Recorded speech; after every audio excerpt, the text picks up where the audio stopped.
the UAE king to India, even as the comprehensive agreement has been signed between the two nations. They have upgraded and elevated their ties in the last couple of years. Prime Minister Modi held key talks with the Crown Prince, and MOUs have been signed on a whole host of important issues. As I said, nuclear energy, LNG, oil, food being some of those primary areas. UAE, remember, is also India's largest trading partner in the Arab world, and the visit reinforces strong ties between the two countries. And as of now, the bilateral trade between the two sides is at about $85 billion, and there's also a very large Indian community in the UAE at about 3.5 million plus.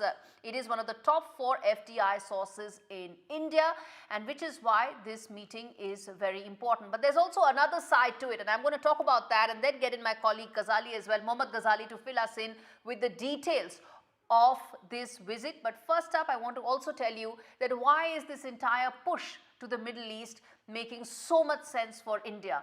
India is the second largest importer of oil in the world. When you have such buying power, you also have leverage. And in the last 2 years, as India has increased its purchase of Russian oil, well, it has had impact on the traditional oil. Saudis, whether it is the UAE, they've all been impacted because India has increased its share of purchase of Russian oil. It's as much as a third, and that's exactly what geopolitics is. It is the ability to create leverage by using economics as a tool, and that's exactly what India has been able to do. As per some figures, the amount of oil that India is purchasing from Saudi Arabia has actually declined significantly. UAE has also seen a dip because Russia has seen an increase, and that's why this visit makes so much sense, because of India's purchasing power, its ability to buy oil, and at the same time get some of that leverage against some of these Middle Eastern countries. And that's the backdrop of the larger story that we are talking here. Remember, S. Jaishankar, External Affairs Minister, is also in negotiation and talks with the GCC countries at the foreign ministers level. And add to this, of course, is the UAE Crown Prince meeting here. All right, before I get in my guest this evening to talk about the larger impact and the direction and trajectory of India's Middle East policy and its ties from here on, let's get in Mohammad Ghazali to fill us in and bring us up to speed with the visit as far as the Crown Prince is concerned, what lies ahead, and in terms of his itinerary as he heads to Mumbai for the investment and the business aspect of this trip as well.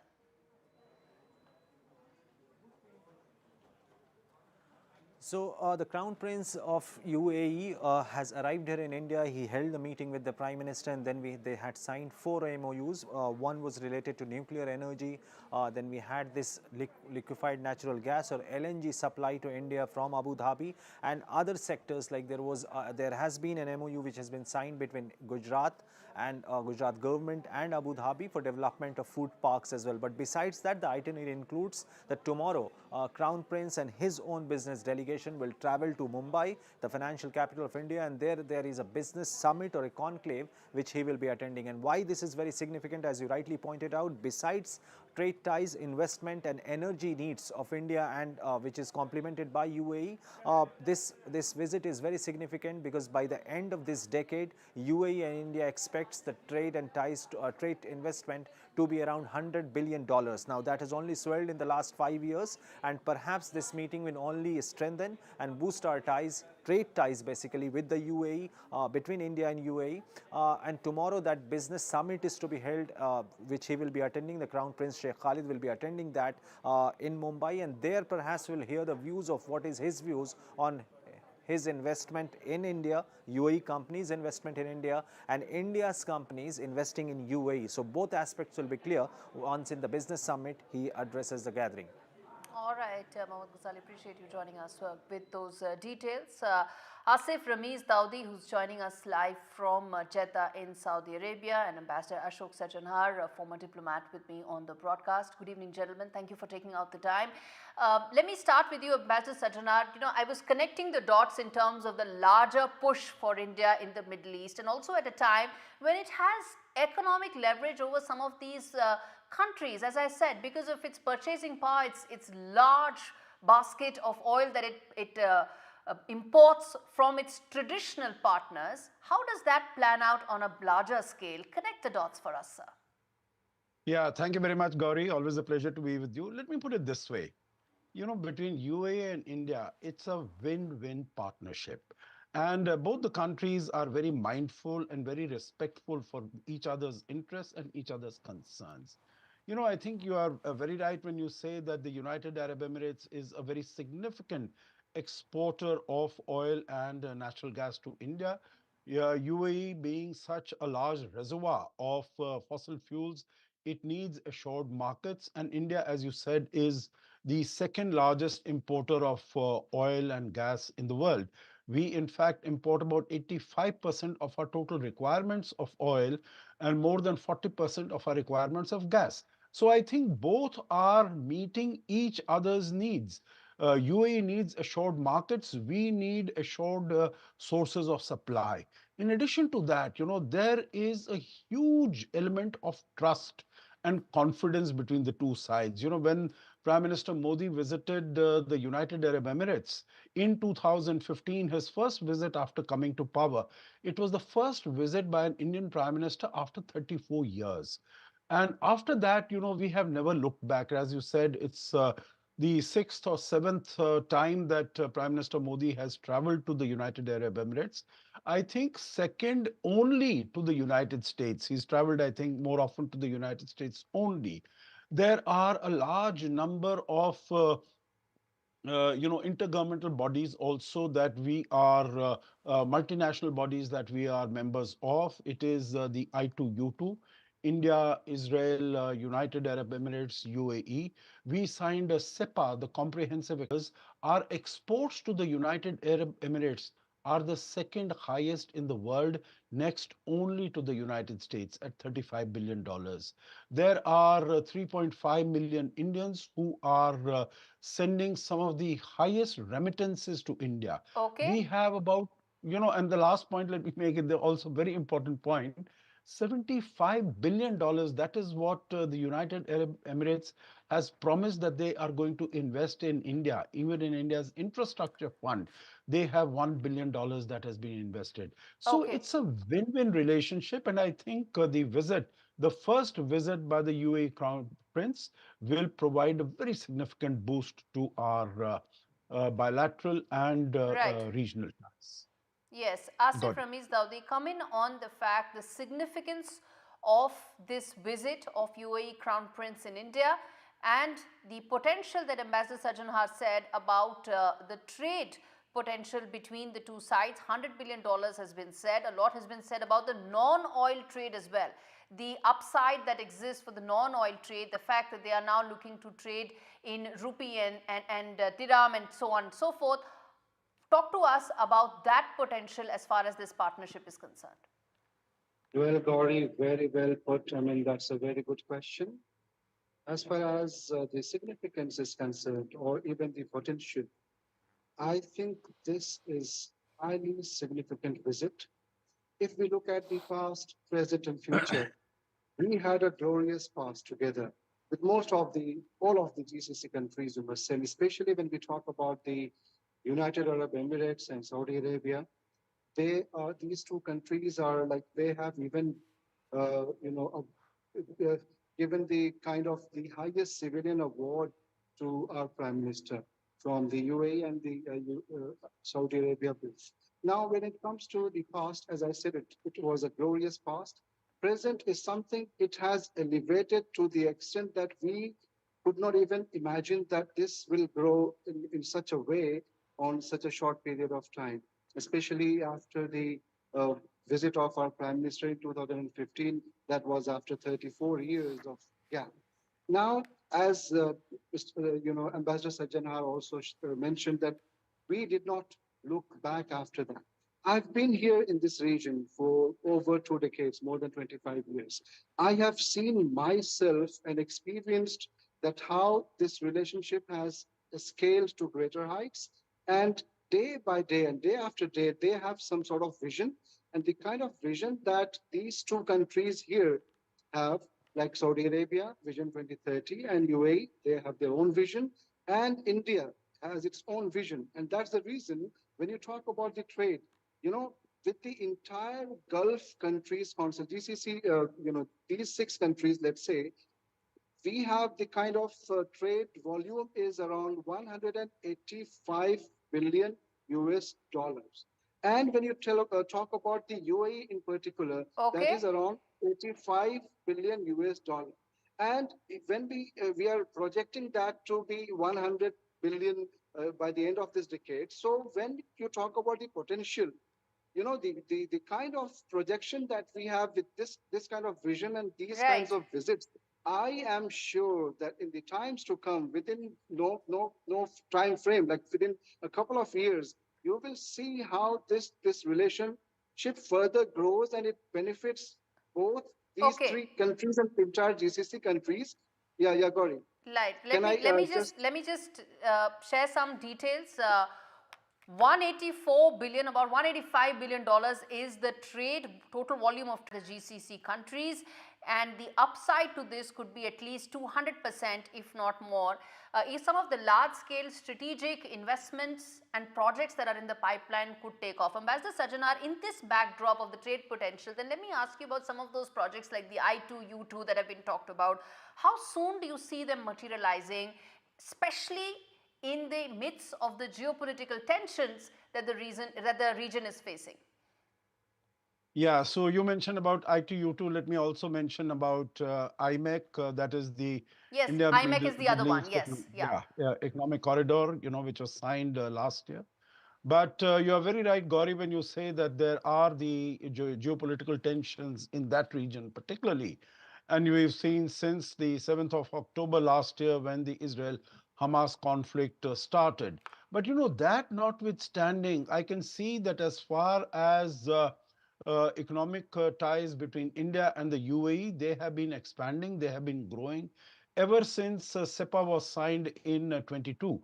And, I think everyone is aware as to how quickly, within a span of about 80 plus days, that the negotiations were concluded. We know that these bilateral FTAs or this regional FTAs, they take such a long time in finalizing. But there is so much of, as I was mentioning, trust and confidence and understanding between India and the UAE that within a matter of less than 3 months, we were able to conclude that, and it has already started yielding results. On the IMEC also, let me say that, when the Prime Minister visited UAE in February this year, everyone was thinking that this is going to be pushed to the back burner because Israel is engaged in this confrontation with Hamas. Not at all. I think there was a working group that was established. It is working on this, and it is taking this major infrastructure project forward. There are also, India and the UAE are also members of BRICS. UAE has just become a member of BRICS with India's support. Absolutely. So Absolutely. there are a large number of areas there is a lot where of we can work potential, together. and in fact, those MOUs that have been signed today could just be the very beginning. I'm afraid I'm completely out of time, gentlemen. Thank you so much for speaking to me on India Global. And on that note, we slip into a very short break. We come back on the other side and talk more about, well, what's the latest as far as the Russia-Ukraine conflict and India's role with more and more countries now pitching for it, latest being Italy. More on that after this break.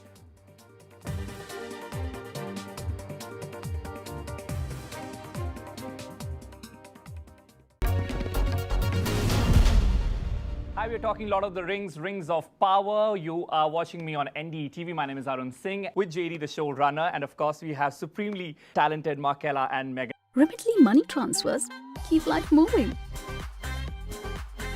Send money to South Asia with Remitly.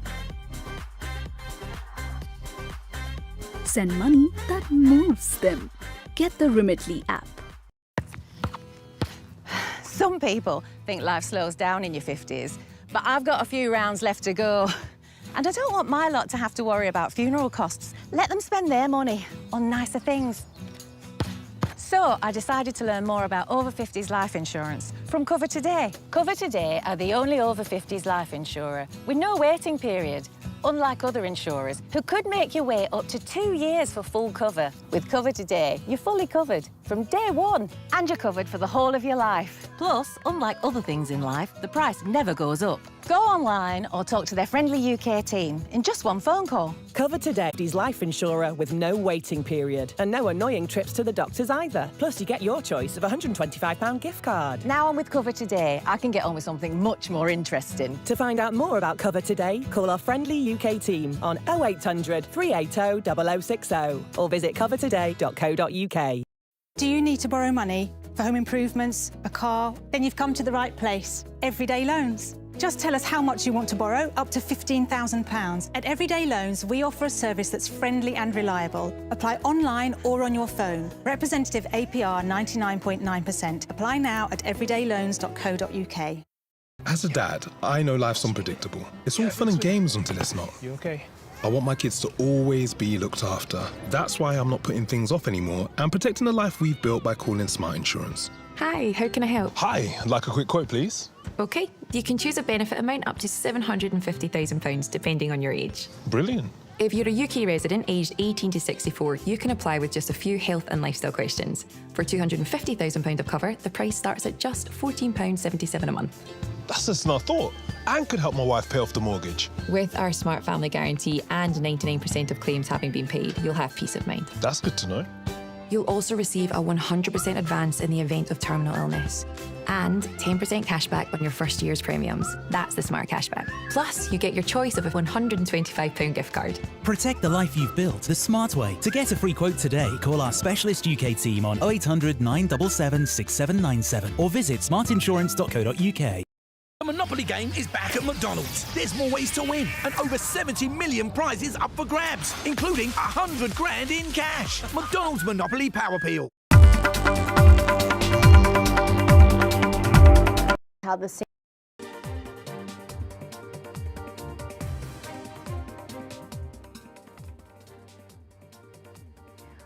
Welcome back. You're watching India Global. I'm Gaurie, Dwivedi. Now, the second story that we are discussing today in greater detail is the role that India could play in ending the Russia-Ukraine conflict. There are now more global voices that are raising that possibly India can make a pitch to start the negotiation, possibly even resolve the conflict. Now, it's Italy, another major power in Europe, that has said that India should play a role. We're going to come to that in just a bit, but before that, let's also tell our viewers that Indian National Security Adviser Ajit Doval is also likely to visit Moscow soon, and could this be the precursor to India brokering peace? That's our big question that we are asking on India Global. Let me get in both Shashank, Ambassador Shashank, who's the former Foreign Secretary, as well as Dr. Mridula Ghosh, who's Associate Professor at National University of Kiev, joining me to discuss this.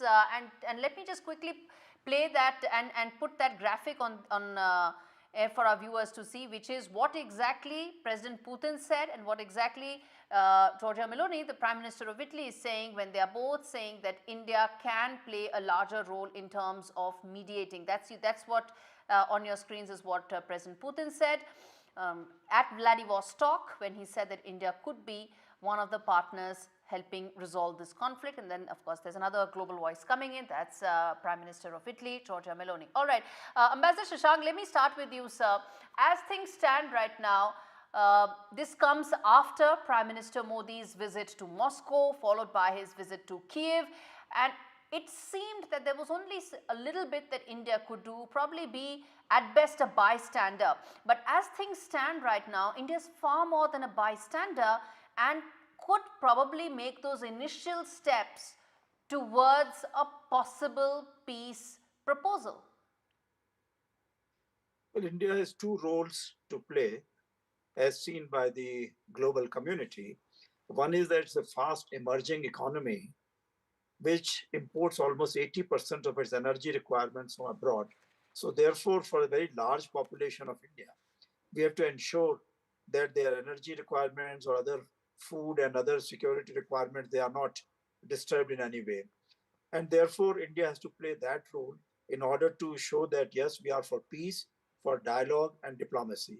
Second role that India has to play is an important member of the Global South community, where not only at G20 meeting, India was able to get the whole African Union included as a member of the G20 get-togethers, but also we are involved in several other partnerships like SCO, like BRICS, and many others, whereby we have to represent the views of the global South.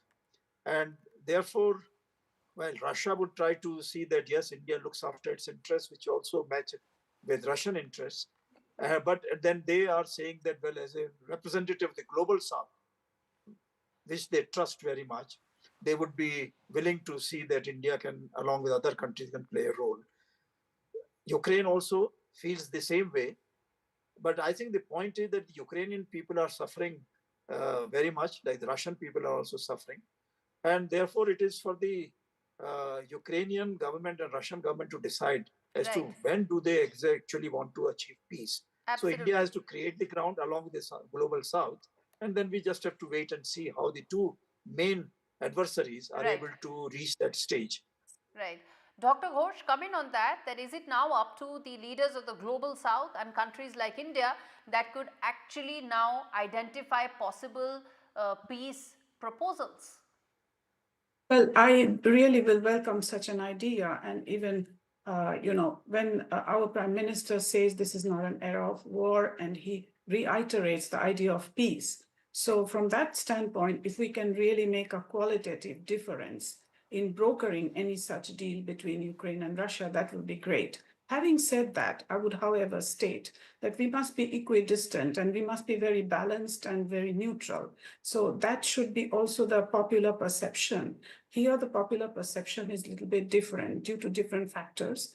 However, people really it will be a very big difference to the people's lives, because we are spending sleepless nights in Kiev. Every day there is drone attack, there is missile attack, and it's terrible, including the capital, Kiev. So I believe that nobody in this world wants peace. As Ambassador Shashank has said, the people of Ukraine and also the people of Russia, because they are suffering. I would also say there is a policy perspective.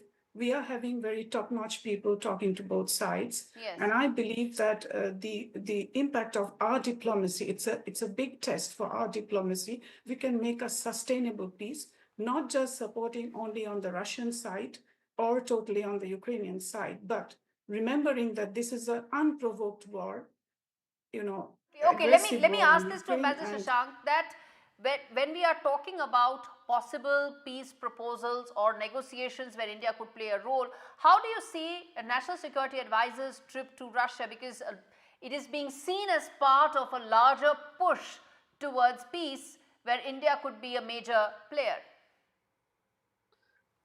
What has happened so far, that many countries like China, Brazil, and others, they have given some proposals which should be acceptable more or less to one side or the other side. Now, India, our National Security Advisor has gone to Moscow for meeting with the other global South leaders. And they have to make sure that it's not a question of proving that India is in the middle, that India will not do certain things to look after its own economy, or which would be helpful to the Russian economy also. But what India will do is that we want peace. We want that end to this war. And therefore, we are quite willing to go ahead along with the other countries who are for peace. Because what happens that if there is war in Europe, definitely European people get affected. But the global South, which gets the maximum impact, because most of them don't have 100% of their resources under their own control. Right. They depend on others' supplies. So therefore, it's very important that we take care of the interests of the global South also, when we are thinking of peace and dialogue and diplomacy in Europe. I guess that is the larger role that India is playing right now, which is, as a very responsible leader of the global South, it is making efforts to at least bring Russia and Ukraine on the negotiating table. With that, it's a wrap. Thank you so much, both of you, for taking out the time and joining me on India Global. And thanks so much, viewers, for tuning in.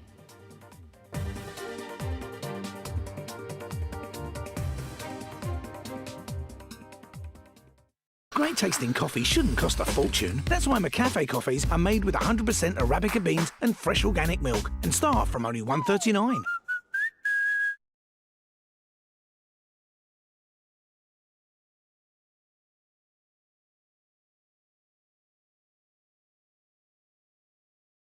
You could save money on your energy, broadband and mobile bills and feel more protected when you switch to a better deal. Switch and save now at uswitch.com. I have a life too, Bill. Who had the calamari? It was for the table. I didn't eat any calamari, so I'm not paying for any calamari. What are you, 7? Ah, that's for crumpets, sweetheart. Studies show our relationship with money is formed from the age of 7. To start a new one, whatever your age, talk to us today. Barclays. Make money work for you. Widely regarded as one of the greatest Britons of all time, Sir Winston Churchill is a legendary figure in British politics. And to mark the 150th anniversary of his birth this year, the Westminster Collection is proud to announce the release of a brand new £5 coin. Authorised by His Majesty the King and Buckingham Palace, this official release can be yours for its face value of just £5 plus postage. The Winston Churchill £5 for £5 offer is strictly limited to 1 coin per household. So to secure yours today, simply visit 5poundcoin.co.uk, call 0800 977 5616 or scan the QR code on screen now. Depicting Churchill standing in front of 10 Downing Street's famous front door, this brand new coin celebrates the life and legacy of Britain's heroic wartime leader. And you can own it today for just £5 plus postage. Simply visit 5poundcoin.co.uk now. Have you ever considered what might happen if you didn't feel that way about yourself? You know, your worth doesn't depend on what they think of you.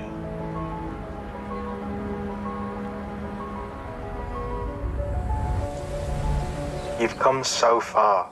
Maybe it's time to start giving yourself some of the credit.